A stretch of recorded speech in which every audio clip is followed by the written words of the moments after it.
only Mookie Walker is with us, and former retired Brigadier General.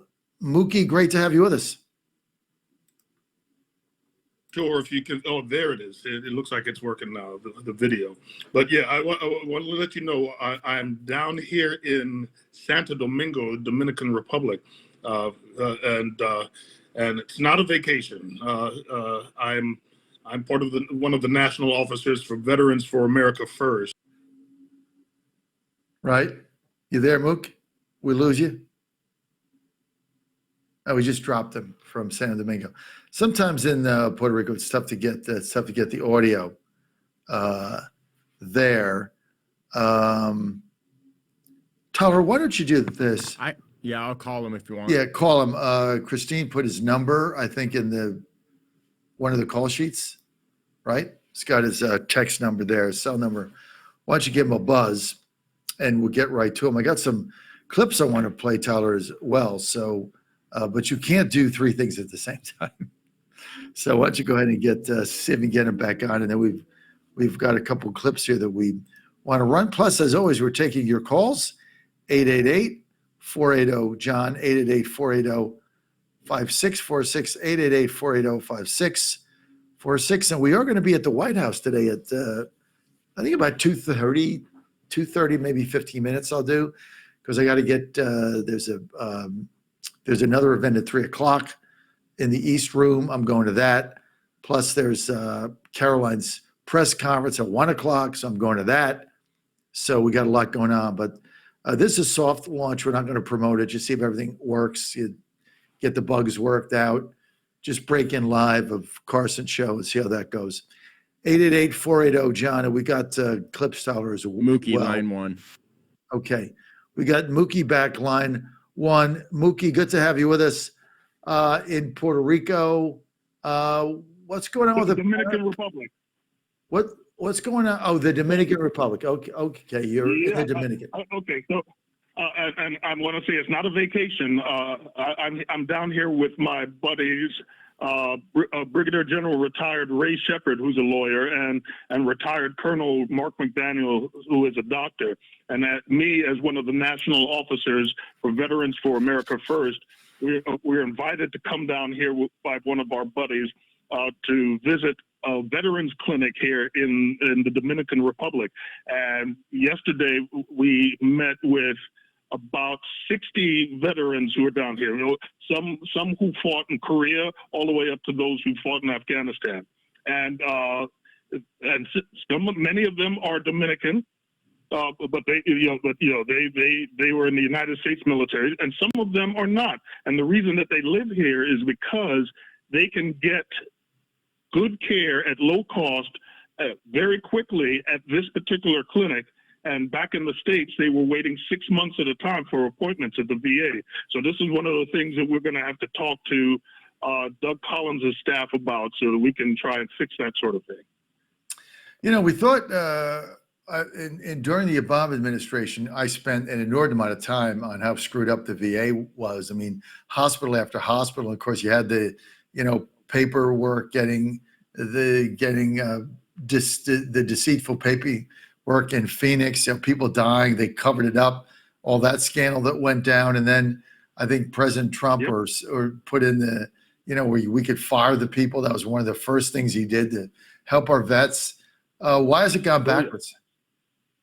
Well, so one of the big things, and I know that Doug Collins is tackling this now, is there are too many administrators and not enough providers, like doctors, nurses, and therapists. And so I'm pretty sure, because I've talked with Doug Collins about this, he's going to get rid of a lot of the chaff and the bureaucracy so that we can take care of our veterans faster. And some people who work for the VA right now are mad about that. because they're not going to be able to get paid to just sit around. Whereas Doug Collins is going to put in people who are actually taking care of our veterans. So I expect that to get better very quickly. Well, that's what we want to see. because if you're going to the Dominican Republic as a veteran to get care, that's a pretty sad state of affairs. General Mookie Walker with us, retired Brigadier General. General, also former candidate for Congress, District 2, West Virginia. Mookie, tell us about the Panama Canal. Tell us what is going on there. How can we take it back? Okay, so right now that deal between Hutchinson, which is that Hong Kong-based company, which means it's Chinese, and BlackRock is sort of on rocky ground right now, because just in the last couple of days, maybe just yesterday, the Panama auditor found that Hutchinson owes Panama about $300 million, and so that is putting a kink in the whole deal right now, because there was supposed to be an announcement last week, April 2nd, and nothing has been said. Now, that being said, it'll probably take 6 months to a year to work out this snafu, and we don't have that much time, because there was an article yesterday online that some intel people think that within the next 6 months, China is going to try to take Taiwan. And so the Panama Canal is going to, it already is a strategic asset, but it's going to be even more important. And so either we have to get this deal done, or sorry to say, we might have to take things by force, because it's going to become a big thing if China does try to take Taiwan. Define take Taiwan. Well, they would have to have a flotilla of amphibious assault across the Taiwan Strait, and right now the tyranny of distance puts us at a disadvantage, because it'll take seriously a couple of weeks for us to really get a good force out there to stop the Chinese if they try to invade Taiwan. So the best thing we can do right now is arm up Taiwan so that they can defend themselves until we get there. And if we have some subs out there, because with submarines, we are still supreme king of the world when it comes to warfare. Everything else, it's a toss-up. Well, I think we're better in air superiority as well, but again, it's the tyranny of distance. And so, and then getting our ships out there, some are going to have to come from the Atlantic over there, and they're going to have to use the Panama Canal. And that is where we're going to run into some problems if this balloon goes up. There was a lot of concern by different members of Congress, Rob Whitman being one of them, Randy Forbes when he was there from Virginia, that we were falling behind atomic sub production to the CCP. Is that? But it sounds like we reversed that. No, yeah. So I'll just say this. There's no need to go classified. The United States still reigns supreme on submarine technology. China, most of the things that they announce are propaganda and paper tigers. You know, their supposed stealth fighter is not so stealth. Their supposed stealth bomber that is supposed to be their equivalent to our B-2 and our B-21 Raider is not so much. And all of their nuclear submarines, when it comes to functionality, they're not as good as ours. And I'm absolutely sure the training of their sailors on the subs is not as good as ours. So I wouldn't worry about their submarines, quite honestly. Okay, so we're in good shape there. But would they launch an invasion with President Trump in office, of all people? Well, right now, they might be feeling that this is their last chance, or it'll never ever happen. Why? While President Trump is purging the leftists out of the DOD, and while he's trying to rebuild our military, I think China might be saying, "Man, if we don't do it right now, it ain't never going to happen." I see. And that's what some intel analysts are thinking as well. So it's the Trump effect. in reverse. Although he's unpredictable and they don't know what he'll do, what they do know is that he's rearming and refurbishing the military, getting rid of the woke nonsense, getting rid of the weak points there, rebuilding it, restocking it. So if they wait till the end of the term, by that time it might be too late. We might be that much stronger. So the time to strike, even though Trump is unpredictable, might be now, right? That's correct. That's correct. They know that he is serious about everything he says. He is a person who, when he says he's going to do it, he does it. And unlike other politicians who promise things and then waffle and then say, "Hey, let me one more time. Maybe I'll get it next time."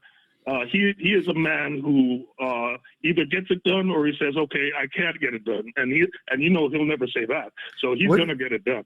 What's our time frame here with the Panama Canal? Because you bring up this, you're the first one, Mookie, that's brought this up, and I want to thank you. We're with retired Brigadier General Chris Walker, former candidate for Congress, West Virginia District 2. Mookie also right now is in the Dominican Republic with VFAF. Mookie, you're the first one to bring up that in a conflict with Taiwan, in order to defend them, we'd have to bring ships from the Atlantic, which means we would have to get through the Panama Canal. And right now, even though it's under the name of Panama, the CCP is controlling it. Well, they could just shut it down, right? Oh yes, and they won't shut it down by saying, "Oh, let's put the toll gate up and just stop it." They would probably use sabotage to ensure that nothing gets through there. So they just blow it up. They would just blow it up, and we couldn't stop them because we're not there. But if we took it over, then they wouldn't be able to do that because we would be in both public and military control of it, right? Correct. Yes, it was a really bad decision to leave Panama and let the Chinese get it. That was an idiotic decision. Oh Lord, that's like finding a woman in a newspaper ad and saying "marry me" and paying for her to come over and marry her. That's just the worst decision to ever make. Who made that decision? Like, who was there? I know Carter made the deal with them for $1. Reagan opposed it, but back in the days before you were born, like Bill Buckley was for it. There was a big debate when I think I was in college when that whole thing went down in '77. But who is it? Who is a person that allowed it to be taken over by the CCP? It's pretty much Carter. He's the one who set it off, and I don't know why when we had Reagan in office and Bush is in office, it wasn't a halt wasn't put to it. I used to actually deploy down to Panama for flying C-130s into South America and also resupplying our troops down there to ensure that the canal was secure. And now there's nothing. And it actually raises my blood pressure just thinking about it. Crazy. Chris Walker with us, former Brigadier, retired Brigadier General, U.S. Army. Let's get to politics here. I'm encouraging you to run for West Virginia Senate, which means you got to move though. But you're kind of free and easy, right? Retired general. How's that look? True. Oh, so as we were discussing before, I have to see if Bridgeport and Clarksburg is in that district, because I would actually love to live up in Bridgeport and Clarksburg. That area is beautiful. Bridgeport has its stuff together. Their city council, mayor, They know how to actually manage funds for the city. The place is beautiful. It looks like a resort. The whole area looks like a resort. I love it up there. But if I have to move to Morgantown, then I guess I'd have to be around all the crazy college kids, which I don't. Don't mind, be but, dissing Morgantown. You love Morgantown. You will love it. It's such a great place. Now, you gotta live up. You don't live downtown with it. This in the student section. Although, by the way, the student precincts voted for Trump 2-1. Just saying. But you got to get up a little bit. You go out to it. In that case, I will move there. I want to be around youngsters who know how to think critically. It's the precincts. The precincts of the student housing were voting Trump like 65%. It's the funniest thing I ever saw, right?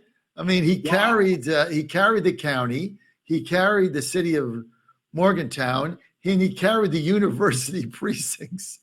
That's why he bought all those stations there. It's like, I know, it's so funny. How on But earth do they have a Democrat state senator? well, that's why we got to get him out. It's like it sticks in my throat like a chicken bone. I just gotta get like I can't get it out of there. Like I'm choking on that. We got to get this guy out so we can. I don't want any Republicans in any Democrats in Morgantown. Let's go. I'm there all the time. Ann and I just spent the weekend there. We love Morgantown. So you just got to get the vibe. You got to get there. You got to get the vibe.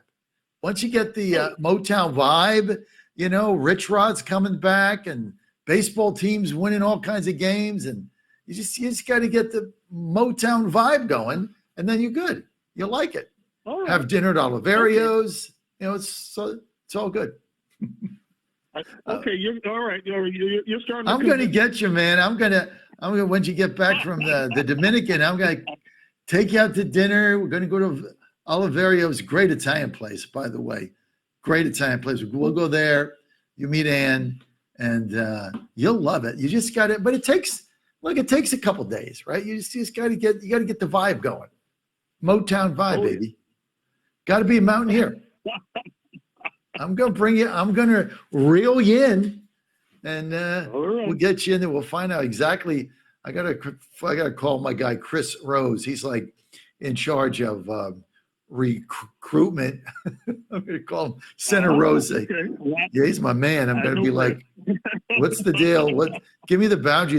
I'm gonna call him today. I kind of forgot. I think I saw you at CPAC, and then I forgot about it. But exactly. It was at CPAC last time I saw you. We got to get that done. Mookie. Okay, listen. Great work that you're doing in the Dominican. I want to thank you for that. Thank you for helping our veterans. Great insight. Now, just final thing. Trump has just raised tariffs again on China. This is going to devastate their economy. Like we don't sell anything in there anyway, so who cares? They need our consumers, or their economy is going to collapse. What are they doing?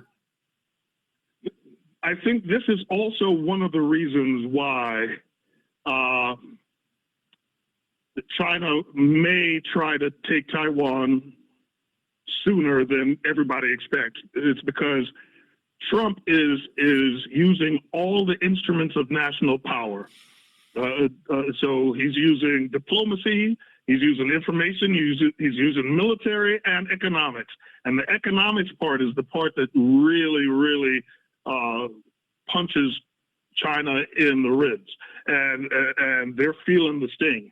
And with the tariffs, you see, we have it's up to about 70 countries now coming to bend the knee to Trump right now, because they know he's using his power and he's using it wisely. And we have a lot of naysayers here, but you see how many countries bent the knee within days. So let's keep that going. All right. Want to thank our good friend General Walker, Mookie. We call him Chris Walker. Thank you, General. People want to follow you. Where do they go? They go to. I'm on Twitter there. Well, it's called X now. So X at at Chris Walker for WV. I think using the number 4. So Chris Walker for WV. Sounds like a great X handle for your West Virginia State Senate. Ken, I'm going to call Chris Rose as soon as I hang up. Mookie, thanks for being with us. Good luck in the Dominican Republic. Get back safe. Thanks for the insight on China and the Panama Canal. We got John Eastman coming up. I got Anthony in Florida. I got your calls, 888-4